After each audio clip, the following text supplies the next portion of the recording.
News দিয়ে শুরু করি। শেখ হাসিনা দেশে ফিরছেন ডিসেম্বরে। রয়টার্সকে দেয়া এক প্রতিবেদন নিয়ে রীতিমতো চাঞ্চল্য তৈরি হয়েছে পুরো বাংলাদেশ। এখন আমার কথা হচ্ছে ইত্তেফাক মারফত, চ্যানেল আই মারফত আপনারা সবাই এতক্ষণে সেই নিউজটা পেয়ে গেছেন।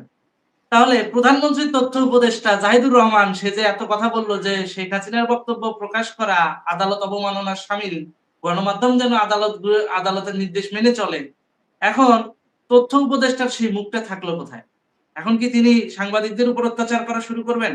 ভবিষ্যৎ সেটা বলে দিবে তিনি কি করবেন। এখন আমরা এই বিষয়টা নিয়ে খোলামেলা আলোচনা করব। রাশেদ হায়দার সোহেল ভাই নিয়মিত অনুষ্ঠানের আয়োজন হিসেবে আমাদের সাথে আছেন। রাশেদ ভাই আপনাকে স্বাগত আমাদের অনুষ্ঠানে। ধন্যবাদ সাবির, তোমাকে এবং দর্শক শ্রোতা মন্ডলীকে যারা আমাদের নিয়মিত আয়োজন মানে প্রতিদিনের আয়োজন বিভিন্ন বিষয় নিয়ে কথা বলে সেই অনুষ্ঠানে আপনাদের সকলকে স্বাগত। রয়টার্সের প্রতিবেদনটা পড়েছেন নিশ্চয়ই। এখন আসলে পড়ার সৌভাগ্য হয়নি, কিছু কিছু তথ্য উপাত্ত দেখেছি, এখনো পুরো আচ্ছা, পড়ে। আমি এই তথ্যের আলোকেই আপনার কাছে জানতে চাইবো যে আদালতে আত্মসমর্পণ নিয়ে নেত্রী আসলে রয়টার্সকে কি বলেছেন? সবচেয়ে মজার বিষয় যেটা যেটা তুমি আগে বললা যে আমাদের হ্যাঁ, তথ্য উপদেষ্টা কষা জাহিদ কষা তিনি জাহিদ। শেখ হাসিনার কোনো আলোচনা বা যাতে পত্রিকাতে না নেই, এই প্রশ্নটা তুমি গতকাল করেছিলে, আমাকে মনে আছে নিশ্চয়ই। তখন আমি তোমারে বলেছিলাম যে সাংবাদিকরা বহু শেয়ানা, সাংবাদিকেরা যে কোনো নিউজ করার আগে দরকার 10টা ফেসবুক পেজ আলারে পাঠাই দেয় যে ভাই আপনারা একটু দিয়ে দেন, পরে আমরা সোর্স আপনাদের কথা কইয়া চালাইয়া দিব। তো এখন শেখ হাসিনার এই ইন্টারভিউ সাক্ষাৎকার সেইটা এখন বাংলাদেশের সমস্ত পত্রিকা আছে, আর তারা কি বলছে রয়টার্সকে সাক্ষাৎকার, মানে ভাই এটা তো রয়টার্সকে সাক্ষাৎকার দিছে, আমাদের দোষ তো নাই, আমরা তো সাক্ষাৎকার নেইনি, আমরা ওখানে কি বলছে সেটা তুলছি। এখন কষাদায়ী একটা কাজ করতে হয়, রয়টার্স সহ এপি, রয়টার্স সহ আরো যেসব সংবাদ মাধ্যম আছে সবার বিরুদ্ধে মামলা ঠুকে দিতে পারে। এই যে একদিন না 2 দিন আগে সম্ভবত ফিফার কার বিরুদ্ধে মামলা করতে গেছিল না বাংলাদেশের কুমিল্লার কোন এক ছেলে আদালতে, ওইরকম একটা মামলা ঠুকে দিতে পারে, অথবা এদের সবাই ব্যান করে দিতে পারে যে আমাদের দেশে তোমাদের কোনো লিঙ্ক চলবে না, সব ব্যান। এই কাম করতে পারে। উত্তর কোরিয়ার মতো। হ্যাঁ, আর একটা মজার বিষয়, এতদিন পর্যন্ত যতজনে শেখ হাসিনার যত ছাপছে ইন্টারভিউ, সব ওরা হুম। ইমেলে প্রশ্ন করছে, ইমেলটা লিখে দিছে, ইমেলের উত্তর দিছে শেখ হাসিনা, সেটার উপর ছাপছে। আর রয়টার্সের এটা হচ্ছে দীর্ঘ 1.5 ঘন্টা টেলিফোন আলাপ সরাসরি, মানে যেমন তুমি আমি এখন যেমন যেরকম কথা বলতেছি ওখানে টেলিফোনে যে আপনি খাইছেন, হ্যাঁ আমি খাইছি, আপনি কি করেন, এইবার একদম টেলিফোন সরাসরি। শেখ হাসিনা বলছে ডিসেম্বরে ঢুকবো এবং আমি আমার নেতা কর্মী সকলকে নিয়ে ঢুকবো, একসাথে ঢুকবো, আত্মসমর্পণ করব, প্রয়োজনে যদি আমাকে হত্যাও করা হয় তারপরও আমি পিছপা হব না। এটা সিগনিফিকেন্ট কথা। অলরেডি তোমার প্রায় 7 থেকে 8 লক্ষ আওয়ামী নেতা কর্মীর বিরুদ্ধে মামলা আছে, 1 লক্ষের উপরে ছাত্রলীগ, যুবলীগ, আওয়ামী লীগের নেতা কর্মী এখন জেলে আছে, জেল তো সংসদ সদস্য এখানে আছে প্রায় 138 জন। এখানে একটু কথা আছে। জেল তো পুরোপুরি ভর্তি। এখন জেল যদি ধরেন কথার কথা 2 লাখ 5 লাখ লোক আইসা যদি একসাথে আত্মসমর্পণ করে, নাম বাপের নাম লিখতে লিখতেই তো ওদের কলম ফুরিয়ে যাবে। ডিউটি টাইম পার হয়ে যাবে। ওইটা ফুরাক আর না ফুরাক, শেখ হাসিনা এসে যদি বলে যে শেখ হাসিনা যদি বলে যে আমি আত্মসমর্পণ করছি তোমরা সবাই করো, তাহলে যে সারা পৃথিবীর যে যেখানে আছে যারা আসলে আওয়ামী লীগের ভালোবাসে তারা সবাই যে আত্মসমর্পণ করবো, সেম অ্যাজ ইউজুয়াল আমি নিজেও চলে যাব, আমিও আত্মসমর্পণ হুম, করবো, আমার বিরুদ্ধে তো মামলা আছে, আত্মসমর্পণ করবো। এইবার মামলা চলুক না, এখন হ্যাঁ, একসাথে যদি কয়েকজনের একসাথে জায়গা বেশি দিবি। লাগবে না, একসাথে যদি 20, 25, 30 হাজারও সারা বাংলাদেশে আত্মসমর্পণ করে, এইটা সামাল দেওয়ার ক্ষমতা সরকারের নেই, কয়জনরা আপনি ধরে রাখবেন, এবং এরপরে রাইট। একের পর এক মামলা বাতিল হতে থাকবে। কারণ যে এখন ধরো আমার বিরুদ্ধে যে মামলাগুলো আছে সব বলা হচ্ছে যে আমি ওখানে থাইকা পাখি দেখা গুলি করছি, ওই করছি সেই করছি, আমি ওই মিটিং ভেঙে দিছি, আব্দুল্লাহ নোমানে তুইলে আসার দিছিলাম, এইভাবে লেখা। আর ওই সময় আমি বাংলাদেশেই নেই, তার আগে পরে 10 বছর, আচ্ছা। তাহলে এই মামলা ভুয়া। হুম, একজন যদি আমি ভুয়া প্রমাণ করতে পারি একটা মামলা, তাহলে আমার লগের আসামি যেগুলো ওরাও বলবো যে সবই ভুয়া, আমরা রাইট, কেউই ছিলাম না। রাইট। কারণ হচ্ছে যে সবচেয়ে মজার বিষয় হচ্ছে বাংলাদেশে কেউ থাকলে ও এখানে তো সিসিটিভি ক্যামেরার মতো নাই এই না, দেশে, এই দেশের মতো না। ইউরোপের মতো যে ক্যামেরা দেখে দেখে তুমি আসামি করবা বা ওকে ওকে ধরছো। হুম, হুম, হুম। কিন্তু সবচেয়ে বড় প্রমাণের বিষয় হচ্ছে যে, যেসব লোকগুলো দেশের বাহিরে থাকে, তাদের বিরুদ্ধে যখন মামলা দিছেন, আপনি কিছু লোক যারা মারা গেছে আরো ৫ বছর আগে, তাদের বিরুদ্ধে মামলা দিছেন যে তারা ককটেল বিস্ফোরণ ঘটাইছে। তো আপনার পুরো মামলাই তো শেষ। তা মিথ্যা মামলা যখন দিবেন, এই মিথ্যা মামলায় যে আসামি করবেন, আপনার যাচাই বাছাই করারও সুযোগ নাই যে আপনার এই আসামি জীবিত না মৃত। এই আসামি দেশে থাকে না বিদেশে থাকে। এই আসামি আসলে কে? বা এই আসামির ওই সক্ষমতা আছে কিনা? ৯০ বছরের এক বুড়ারে দিছ, যার হাঁটতে গেলে পায়খানা প্রস্রাব পইরা যায়। যে অক্সিজেন ছাড়া চলে না। তারে দিছো তুমি AK-47 রাইফেল নিয়ে দৌড়াইয়া, দৌড়াইয়া গুলি করতেছিল। এসব মামলা টিকবে? এটা বিশাল প্রেসারে পইরা যাবে সরকার। প্রেসারে না শুধু, জেলখানা ভর্তি হয়ে যাবে। আমার মনে হয় না সরকার এত লোকের নিয়ে ভিতরে ঢুকাইয়া রাখতে পারবে বুঝলা। ওই তখনই শুরু করতে হবে যে জামিন দিয়া দাও, ছাইরা দাও, মামলার তদন্ত করো। কি করবে? একসাথে ৫০,০০০ লোক ঢুকতে চাইলে কি ঢুকাইতে পারবে নাকি? পারবেন। আপনাকে আমি একটা ইয়ে দেখাই, সমীক্ষা দেখাই। পুরো বাংলাদেশের জেলখানার ধারণ ক্ষমতা অর্থাৎ পুরো বাংলাদেশে কারাগার আছে ৭৫ টা, হ্যাঁ? যেখানে হুম। বন্দী ধারণ ক্ষমতা সব মিলায়া হলো ৪৫,০০০। যেখানে এখন প্রায় ১.৭ গুণ বেশি বন্দী আছে। অর্থাৎ ৪৫,০০০ পুরো বাংলাদেশে বন্দী ধারণ ক্ষমতা, অথচ আওয়ামী লীগের নেতাকর্মী সহ সব মিলায় প্রায় ২,০০,০০০ ২,৫০,০০০ নেতাকর্মী অলরেডি বন্দী আছে। তার মানে ওখানে ইলিশ ফাইল মানে জায়গা নাই। বন্দী রাখার জায়গা নাই। এখন মানে বস্তির চেয়ে খেয়াল অবস্থা করে খারাপ। দেখেন, হ্যাঁ, মোট বন্দির ধারণ ক্ষমতা এই যে স্ক্রিনে আপনারা দেখতে পাচ্ছেন ৪৫,১৪৩ জন। বর্তমান বন্দির সংখ্যা ৭৭,০৪০ জন। এটা হচ্ছে অফিসিয়ালি। এছাড়াও টুকিটাকি যেগুলো ধরেন ওই যে না বলে নিয়ে গেছে, এখনো চার্জশিট গঠন হয় নাই। এরকম অনেক দেখা গেছে জেলখানায় যেয়ে আমি দেখছি। এমন অনেক আছে নাম কাও ওয়াস্তে একটা মামলা ঠুকে দিয়ে কোনমতে কোন কিছুই নাই। জাস্ট বন্দি করে রাখছে। হ্যাঁ? এরকমও আনঅফিসিয়াল অনেক কয়েদি কিন্তু আছে জেলখানায়। তো প্রায় সব মিলায়া আপনি ধরেন ৪৫,০০০ জনের ধারণ ক্ষমতা, ৭৭,০০০ জন এখনই আছে। সব মিলিয়া যদি এখন আপনি হিসাব করেন ১,০০,০০০ ই ধরলাম আমরা।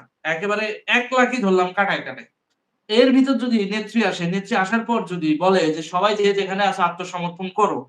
তাহলে ভ্যানওয়ালা, রিক্শাওয়ালা, ঠেলাগাড়িওয়ালা, ভিক্ষুক, শ্রমিক, কৃষক যারা আছে, যারা শেখ হাসিনাকে ভালোবাসে, আওয়ামী লীগকে ভালোবাসে, এরকম বাংলাদেশে পুরা ৭.৫ কোটি মানুষ এখনো স্টিল নাও আছে যারা সরাসরি আওয়ামী লীগের সমর্থক। এই ৭.৫ কোটি মানুষ যদি এসে একাধারে আত্মসমর্পণ করা শুরু করে, মামলা নাই, পুলিশকে একটা থাপ্পড় দিয়ে হলেও মামলা নিয়ে নিবে। ঠিক আছে? ঢুকে যাবে। কিন্তু এতগুলা লোক রাখবে কোথায়? সেটাই তো রাখবে বললাম। কোথায়? যে রাখার তো জায়গা নাই। ওই এক কাজ করতে পারে, ঢাকা, তারপরে চিটং, রাজশাহী, খুলনা, বরিশালের যত স্টেডিয়াম আছে সবগুলোকে কারাগার হিসাবে ঘোষণা দিতে পারে। সেখানে এমনও হইতে পারে সরকার পালাইতেও পারে। পালাইতেও সরকার, পারে। কারণ একসাথে এতগুলো লোক যখন বের হবে, সরকার পালাইতেও পারে। অবশ্যই, অবশ্যই। তো হওয়ার আর যদি সম্ভাবনাই 99। মুক্তিযোদ্ধার সন্তানদের কথা ধরি, ওই কমিউনিটি তো একেবারে অফিসিয়ালি রেকর্ডেড প্রায় ৭০ লাখ লোক আছে। বাপ বেটা প্রজন্ম মিলায়া। তো ওই হুম। ৭০ লাখ লোক যদিও আসে, আইসা যদি কয়, আর ভিতর ধরে নিলাম জামাতপন্থী, বিএনপি পন্থী আরো ২০ লাখ বাদ দিলাম। ৫০ লাখ লোক যদি এসে কয় একটানা যে আমরা আজকে আত্মসমর্পণ করব। নেত্রী ফিরতেছে, নেত্রী যখন আদালতে আত্মসমর্পণ করবে আমরাও করব। কয়জনরে ঠেকাবে? সেটাই। জজের বাপের ইয়ে আছে, ক্ষমতা আছে, জেলারের বাপের ক্ষমতা আছে এতগুলারে পালা, বসায়, বসায় খাওয়ানো। পরে ভিতরে কারা বিদ্রোহ হয়ে যাবে, কারাগার ভাইঙা বাইরে আসবে আরকি সব। একদম। মার্চ কইরা। সো এরা এখনো বোঝে নাই যে সামনে কি অপেক্ষা করতেছে। এরা তো সামান্য জুলাইয়ে এই মৌলবাদের উত্থান হইছে এটারে ওরা যুদ্ধ, যুদ্ধ বলে লাফাচ্ছে। প্রকৃতপক্ষে গণ অভ্যুত্থান কি ৯০ সালে তো আপনারা দেখাইছেন, দেখাইছেন না? সেটার 5% ও হইছে জুলাইতে? হয় নাই। না। ৯০ সালে কি অত্যাচারটা ফেস করছেন? ওই অভিজ্ঞতাটা হ্যাঁ, একটু যদি ৯০ আপনি সালের ওই স্মৃতিচারণ করেন। হ্যাঁ, ৯০ সালের ঐরকম ওর 5% হয় নাই। ৯০ সাল কেন? তোমার ২০০৬ সালে যেটা হইছে লগি বইটা, সেইরকমও তো হ্যাঁ, হয় নাই। সেইরকমও তো হয় তাহলে নাই। চিন্তা করেন, তখন তো তাহলে ২ চিন্তা পার্টি করেন। ছিল। আর এইখানে তো এইবার ৫ই আগস্ট যেটা ঘটাইছে সেটা তো আমি বলব যে আওয়ামী লীগ নেতা বা সকলেরই দোষ আছে যে ছাত্রলীগ, আওয়ামী লীগ, যুবলীগের যারা আছে তাদের বলছে তোমরা কারফিউ দেওয়া আছে, কেউ ঘর থেকে বেরোবে না, আইন ভঙ্গ করা যাবে না। সব ঘরে বসেছিল। কিন্তু হুম। সেনাবাহিনী নিজস্ব ট্রাকে করে সন্ত্রাসী আইনা করছে। কিন্তু তখন যদি আসলে যদি আমরা সবাই বেরিয়ে আসতাম রাস্তায়, অবস্থাটা কি দাঁড়াইতো? এখন সরকার কিন্তু কনফিউজড হয়ে যাবে। যদি নেত্রী আত্মসমর্পণে যায়, এই সাধারণ মানুষজন যখন বলবে যে আমরাও আত্মসমর্পণ করব। এখন এটা আত্মসমর্পণ না গণ অভ্যুত্থান হবে এটা ওরা টেরও পাচ্ছে না। এটা গণ অভ্যুত্থান হবে। আত্মসমর্পণ কে কইল তোমারে? আত্মসমর্পণ তো ওই যে রয়টার্স তো বলছে যে আচ্ছা, আদালতে না, না, নেত্রী সবচেয়ে আত্মসমর্পণ মজার করতে বিষয় আসবে। কি আমি বলি, বাংলাদেশের একটা ধারা আছে ৫৪ বা ৫৮, আমার সঠিক মনে হুম, সম্ভবত ৫৮ টা হচ্ছে মাদক। না ৮৮ টা মাদক। ৫৪ হুম, ধারা হচ্ছে যে ৫৪ ধারার যেই আইনে তোমার নেওয়া হয় সেখানে বলা যায় আপনার জীবন বাহিরে থাকিলে হুম, আপনার জীবনের হুমকি হইতে পারে বিধায় আপনাকে সরকারি হেফাজতে নেওয়া হইল। মানে আপনারা হুম। বাঁচানোর জন্য আপনারা জেলখানায় দেওয়া হইল। তো এখন ঘটনা আচ্ছা। হচ্ছে ঐরকম হবে। যে আপনাদের বাঁচানোর জন্য পুরা জেলখানার গেটই খুলে দেওয়া হইলো। কারণ ভিতরে রেখে আমাদের উপায় নেই। খাওয়াইতে পারতাম না, মইরা যাবে মানুষ। সেটাই তো হবে দেখছি। সেটাই তো হবে। রয়টার্স এর মতো একটা পত্রিকা এমনি না বুঝে তো এই সাক্ষাৎকার ছাড়ে নাই। না, না, এখন এখানে অবশ্যই তোমার ইন্টারন্যাশনাল গেম খেয়াল আছে। করতে থাকো তুমি একটু যে কষা জাহিদ কি বলে, যে সে কোন রয়টার্স এর বিরুদ্ধে কোন মামলা ঠুকে দেয় কিনা বাংলাদেশে। তবে আমার আমি যদি একজন উকিল পাইতাম, আমি হয়তো একজন উকিলরে বলতাম যে রয়টার্স এর বিরুদ্ধে একটা মামলা ঠুকে দেন, যে কেন জাহিদের কথার বাইরে যায় রয়টার্স এ ইন্টারভিউ ছাপছে। এইটা বলে একটা মামলা ঠুকাই দিতাম। যে দাঁড়ায়া যেকোনো একজন উকিল বইলা দিক। এই কাজটা করার চেষ্টা করতাম। যদি কোন উকিল রাজি হইতো আরকি। আচ্ছা। আচ্ছা এই যে কষা জাহিদ, ও কি বুঝতে পারতেছে যে নেত্রী আসলে ওর মাথার চুল একটা থাকবে? এমনিতে তো মাথার চুল নাই। না, না, যেটাও না। আছে এটা তো থাকবে না। এইটা আবার তোমাদের ভুল কথা। নেত্রী আসলে অনেকেই ভুল ধারণা যে এই নেত্রী আসলে লাখ, লাখ জবাই করে ফেললো, লাখ, লাখ ফাঁসি দিও না। নেত্রী আসলে স্পেসিফিক্যালি যারা আসলে এই দেশের ক্ষতি করছে, হুম। এদের সবগুলোর বিচার হবে। আমি ওইটার কথা বলছি না। আমি বলছি টেনশনে ওর মাথার চুল থাকবে কিনা? না, না, কষা জাহিদের অলরেডি এখনই কষা হয়ে গেছে গা। ও এখনই বুঝতে পারতেছে না যে কি বলবে। এতদিন তো এরা চাইছে না যে শেখ হাসিনা ফেরত আসুক, শেখ হাসিনাকে আনতে হবে। এখন হঠাৎ করে বলতেছে না শেখ হাসিনা আসতে পারবে না। আরে ভাই, এক মুখে তোরা ২ কথা কেমনে হলো? সকালে এক কথা, বিকালে এক কথা। এটা কি হয় নাকি? হ্যাঁ, হ্যাঁ, হ্যাঁ। এই জিনিসটা আপনি এতদিন খেয়াল তোরা করছেন চাইতো কিনা যে জানি শেখ না। হাসিনাকে তোরা চাইতে হবে না, আমি আইতেছি। এই পারলে জিনিসটা ঠেকা। আপনি খেয়াল করছেন এই জিনিসটা আপনি খেয়াল করছেন কিনা আমি জানি না। আপনি খেয়াল করে দেখবেন। একদিকে পররাষ্ট্র প্রতিমন্ত্রী সামাও ওবায়েদ তিনি বলেন যে শেখ হাসিনাকে বন্দি বিনিময় চুক্তির মাধ্যমে নিয়ে আসার প্রক্রিয়া চলতেছে। আবার কসা জাহিদ বলতেছে, "না, না, তাকে দেশে ঢুকতে দেওয়া হবে না।" ওইদিকে আবার সালাউদ্দিন সাহেব বলতেছে, "দিল্লিতে শেখ হাসিনা ও আওয়ামী লীগের দাফন হয়ে গেছে।" মানে এরা যে ইউনিটি নাই, এদের ভিতরে যে মানে ইউনাইটেড যে ধারাটা সেটা যে নাই, এটা কিন্তু এই বক্তব্যগুলোতে বোঝা আসলে যায়। এরা একেকজন ঘটনা যে একেক রকম শামা ভাবে ওবায়েদ বলো বা যাই বলো বিএনপি, এগুলো সব অশিক্ষিত জানোয়ার। একটাও শিক্ষা নাই। আচ্ছা, বন্দি আচ্ছা। বিনিময় হবে কখন? যদি কোন বন্দী থাকে। কেউ যদি হুম, বন্দী থাকে, শেখ হাসিনা কি হুম। বন্দী? না, উনি কি বন্দী? তাহলে উনার লাগে কিসের বন্দী বিনিময়? উনি কি বন্দী? না বাংলাদেশে এইটা তো বুঝার উনি বা বাংলাদেশ, ইন্ডিয়া ২ টাতেও বন্দী না। উনি তো কোথাও বন্দী না। কেমনে বন্দী বিনিময় হবে? উনি সেটাই। কি ওখানে চুরি ডাকাতি করতে যেয়ে বন্দী হইছে? না। এটা কি তোমার ওই যে ইন্ডিয়াতে যে ২ টা ছেলেরে ধরছে ওই যে হাদি হত্যাকাণ্ডের। হুম, হাদি হত্যাকাণ্ডের ২ টা ছেলেরে ধরল না? ওরা এখন হুম। ইন্ডিয়াতে বন্দী আছে। ওইটার সাথে হয়তো বাংলাদেশের যদি অন্য কোনো বন্দী থাকে বিনিময় হইতে পারে। শেখ হাসিনা তো বন্দী না, উনি তো রাষ্ট্রীয় অতিথি। উনাকে নিয়ে গেছে বাংলাদেশ সরকার সমস্ত সুযোগ সুবিধা দিয়ে। সেনাবাহিনী দিয়ে C-100 বিমান দিয়ে উনাকে রেখে আসা হয়েছে। কোথায়? হিন্দাল এয়ারপোর্টে নামানো হইছে। সামরিক হুম, এয়ারপোর্টে। উনি কি বন্দী নাকি? হুম।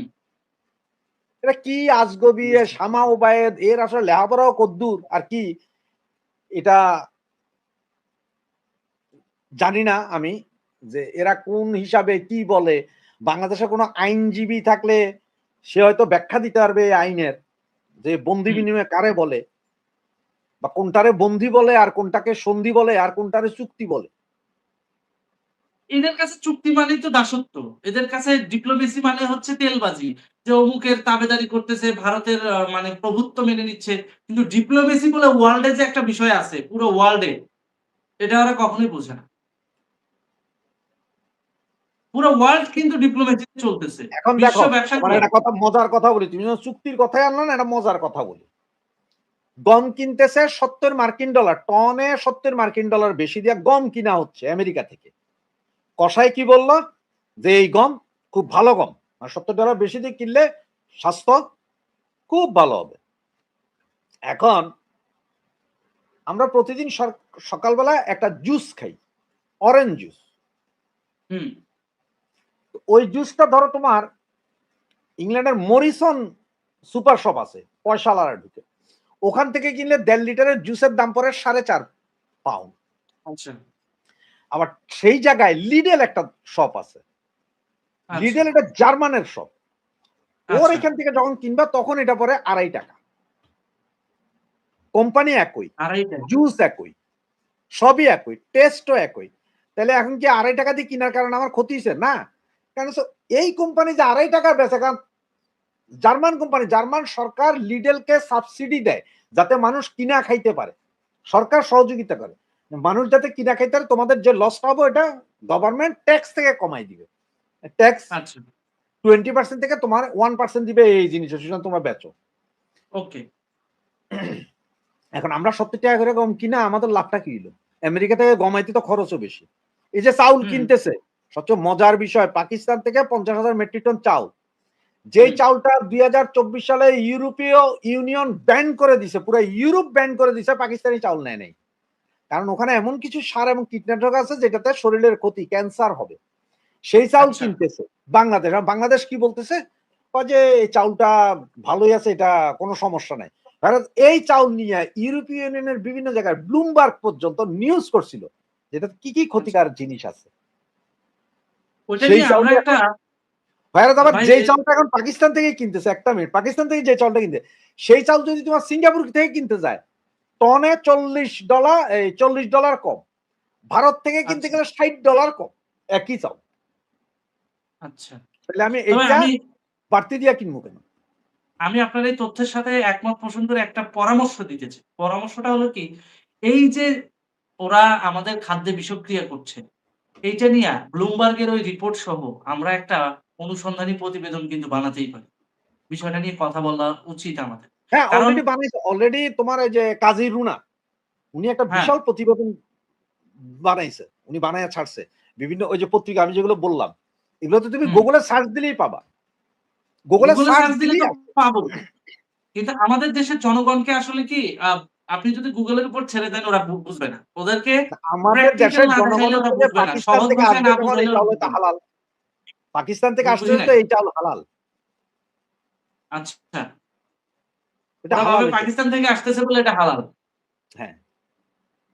এখন তুমি আজকে সকালবেলা আরেকটা নিউজ পাইছো কিনা আমি জানি না। কি? সেটাও সেটা হচ্ছে যে এই যে ডায়াবেটিস রোগীদের যে ইনসুলিন ব্যবহার করে, হুম, ভারত একটা ইনসুলিন। ইনসুলিন অলরেডি আবিষ্কার করছে। এটা সম্ভবত ইউরোপের কোন একটা দেশও এটাতে হেল্প করছে এই ইনসুলিনটার আচ্ছা, ব্যাপারে। এটা হচ্ছে যে আচ্ছা, সপ্তাহে একবার দিতে হবে এই ইনসুলিন। আচ্ছা। একবার, ২ বার না। এখন তো একবার। আমরা ইনসুলিন নিই পার ডে। হ্যাঁ, এটা পার ডে। আমাদের ডায়াবেটিসের উপরে দিনে ২ বারও নিই কেউ, দিনে ১ বারও নিই কেউ। মানে ৩৬৫ দিনে একবার নিলে ৩৬৫ বার। কিন্তু হ্যাঁ, ভারত যেটা আবিষ্কার করছে সেটা হচ্ছে সপ্তাহে একবার, মানে ৫২ সপ্তাহে ৫২ বার। এখন এইটা আবিষ্কার করার পরে এটা এখন মার্কেটিং হচ্ছে ভারতে। পৃথিবীর বিভিন্ন দেশ এখন নিবে, যেহেতু এটা মনে হয় নর্ডিক কোন কান্ট্রি এটাতে আছে। এখন এইটা আচ্ছা। যদি বাংলাদেশে আনে, এটা কি হালাল হবে না হারাম হবে? কারণ এটা ইন্ডিয়ার আবিষ্কার। না, চিকিৎসার বেলায় ইন্ডিয়ার উপর দায়বদ্ধ বাংলাদেশ থাকে। তারপর পেঁয়াজের বেলায় ইন্ডিয়া। তারপর টুকিটাকি যেই জিনিসপত্র যাই কেনা লাগে কম দামে সেটার জন্য ইন্ডিয়া। কলকাতায় আসে হচ্ছে শপিং করার জন্য, বিয়ের শপিং সবকিছুতে ইন্ডিয়া। খালি বদনাম করার বেলা সেটা আবার ইন্ডিয়া বাদ যাবে। ওটাও ইন্ডিয়া। ব্যাপারটা খেয়াল করে দেখেন বাঙালি মানে কিন্তু যেই পাতে সবকিছু ইন্ডিয়ার খাবো উপর ওই পাতে নির্ভরশীল। পূজা করবোই আমরা। এ তো ৭১ এর পর থেকে রাজাকাররা তো এটাই করে আসতেছে। ৭১ এর আগে থেকেই করে আসতেছে এটা। মানে যেমন এই ওই যে এখন একটা রাজাকাররা দেখা যায় ব্যাপক শ্রদ্ধা ভক্তি সহকারে যেসব জুলাই স্মৃতি স্তম্ভ উঠেছিল সেইখানে যে এখন লাইন ধরে মানুষ প্রস্রাব করে ওইরকম মুতবেই তো, ওইরকমই মুতবেই তো। আপনি একটা জিনিস চিন্তা করেন, ফ্রিতে যদি পাবলিক টয়লেট পাওয়া যায় ৳৫ বাইচা গেল না? অবশ্যই। ব্যাপারটা এরকম। এখন আজকের অনুষ্ঠানটা আমরা এখানেই শেষ করছি। আপনার সঙ্গে কথা বলে অত্যন্ত ভালো লাগলো। ২০ মিনিট হয়ে গেল অনুষ্ঠানটা। কখন যে অনুষ্ঠানটা ২০ মিনিট পার করে ফেলেছে আমরা টেরও পাইনি। তবে আজকে আমি স্পেশালি অনেক খুশি যে নেত্রী ফিরবেন ডিসেম্বরে এবং আদালতে আত্মসমর্পণের বিষয়গুলো নিয়ে আইনি প্রক্রিয়ার মাধ্যমে তিনি যে সাহসিকতার সঙ্গে এগোবেন, এই বিষয়গুলো রীতিমতো আমাদেরকে গর্বের কাতারে নিয়ে যায়। এই সুতরাং যে আমি তোমাকে এই ছবিটা ভবিষ্যতে দেখে এই যে এইটা আজকে বাংলাদেশের সমস্ত পত্রিকা আছে সারা পৃথিবীতে এটা প্রচার হচ্ছে। হ্যাঁ, কিন্তু আমাদের জাহিদুর রহমানের তো টেনশন উঠে গেল। যে আদালত অবমাননার ইস্যু নিয়ে এখন গণমাধ্যমকে অত্যাচার করে কিনা এই হলো কথা। হ্যাঁ, ও রয়টার্স গণমাধ্যম বলতে পারে যে স্যার আপনি রয়টার্স এর বিরুদ্ধে মামলা ঠুকা দেন। হ্যাঁ, কিন্তু বাংলাদেশের এই যে চ্যানেল আই, বাংলাদেশের ইত্তেফাক এগুলাকে তো সরাসরি বলবে যে তোমরা প্রচার করছো, তোমরা আদালতের নিষেধাজ্ঞা অমান্য করে শেখ হাসিনার নিউজ প্রচার করছো। ওরা তো প্রচার করে নাই। ওরা বলছে রয়টার্স এর একটা সংবাদ। সেটা তো আপনি রয়টার্স বুঝতেছেন, আমি বুঝতেছি। এইভাবে অজুহাত দিবে। কিন্তু ওই টেনশন তো ধরে গেছে জাহিদুর রহমানের। জাহিদুর রহমান তো ডিরেক্ট এভাবে বলবে যে আপনার রয়টার্স প্রচার করলে আমার দেশে এটা প্রচার করতে হবে কেন? ঠিক আছে এটা এখন জাতীয় নিরাপত্তা এই বালছাল বুঝাবে। কেউ না কইরো আমরা YouTube এ কইরা দিব সব। Facebook এ কইরা দিব অসুবিধা কি আছে? সেটা তো আমরা ৫ই আগস্টের পর থেকেই করছি। কারণ মিডিয়ার দালালি তো আমরা দেখেছি বিগত সময়ে। যাই হ্যাঁ, হোক ভালো থাকুন, সুস্থ থাকুন। দেখা হবে পরবর্তী ভিডিওতে। আবারও আমরা আসবো নতুন কোনো টপিকে, নতুন কোনো বিষয় নিয়ে। ধন্যবাদ আপনাকে। ধন্যবাদ।